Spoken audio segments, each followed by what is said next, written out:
नमस्कार. नेत्रास किचन मराठीमध्ये तुम्हा सर्वांचं खूप खूप मनापासून स्वागत आहे. आज आपण बनवणार आहोत उपवासाचं कुरकुरीत असं थालीपीठ. त्याच्यासाठी साहित्य पाहूया. इथे मी एक मोठा बटाटा बारीक किसून घेतलाय. म्हणजे आपण आलं किसतो त्या किसणीने बारीक किसलाय आणि 2-3 वेळा धुवून त्याचा सगळा स्टार्च काढून घेतलाय. अर्धा कप साबुदाणे, अर्धा कप वरईचे तांदूळ, पाव कप दाण्याचं कूट, इथे 2-3 हिरव्या मिरच्या आणि जिरं मिक्सरमधून काढून घेतलंय. तूप, मीठ आणि चटणीसाठी इथे ओलं खोबरं, 1-2 हिरव्या मिरच्या, जिरे, चवीपुरतं मीठ आणि चवीपुरती साखर. सगळ्यात आधी आपण हा साबुदाणा थोडा गरम करून घेऊया, म्हणजे तो आपल्याला मिक्सरमधून काढता येईल. इथे पॅन गरम व्हायला ठेवलाय. पॅन गरम झालाय. साबुदाणा घालून घेते.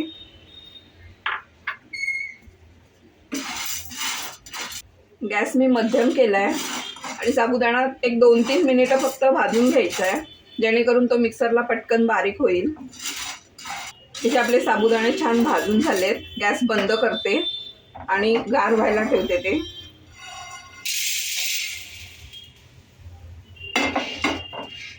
साबुदाणे पूर्ण गार होईपर्यंत आपण हे वरईचे तांदूळ सुद्धा वाटून घेऊया आणि चटणी सुद्धा वाटून घेऊया. इथे आपली दोन्ही पिठं तयार आहेत. मी आधी साबुदाण्याचं पीठ घेते. चाळून घेण्याची आवश्यकता नाहीये, बारीक वाटलं तरी बसे. त्याच्यामध्ये हे वरी तांदळाचं पीठ, दाण्याचं कूट,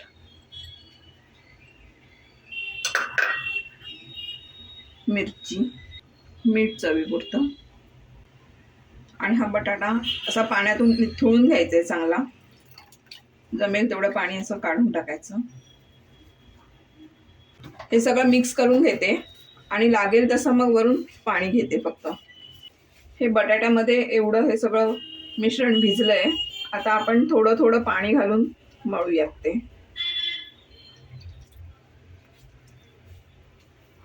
थोडं सरसरीतच मळायचं आहे, कारण वरीचा तांदूळ आणि साबुदाणा दोन्ही फुलणार. इथे हे आपलं पीठ असं मळून झालंय. एकदम घट्ट पण नाही आणि एकदम पातळ पण नाही, असं सरसरीत असं ठेवलंय. वरून थोडासा पाण्याचा हात लावते आणि हे 15 मिनिटं असंच ठेवते, जेणेकरून आपली वरीचा तांदूळ आणि साबुदाणा दोन्ही फुलेल. 15 मिनिटांनी आपण थालीपीठ करायला सुरुवात करूया. इथे आपलं पीठ छान भिजलंय आणि तवा गरम व्हायला ठेवलाय. आपण लगेच आता थालीपीठ थापायला घेऊया. इथे मी तव्याला जरा तूप लावून घेते आणि हे थालीपीठ सोडूया.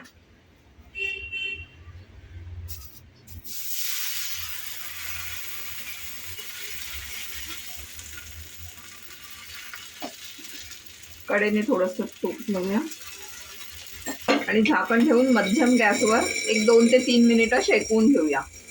2 मिनिटांनी मी झाकण काढलंय. तर परतून घेऊया आणि दुसऱ्या बाजूने पण छान शेकून घेऊया.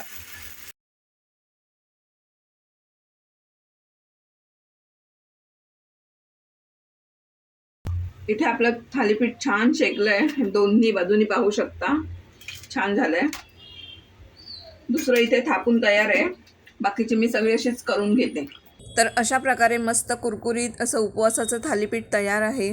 तुम्ही सुद्धा नक्की ट्राय करा आणि कमेंट करून सांगा कसं झालं ते. आजची रेसिपी आवडली असेल तर व्हिडिओला लाईक करा, शेअर करा. नेत्रास किचन मराठी या चॅनलला सबस्क्राईब करा आणि बाजूचं बेल आयकॉन प्रेस करायला विसरू नका. चांगलं खा, निरोगी राहा. धन्यवाद.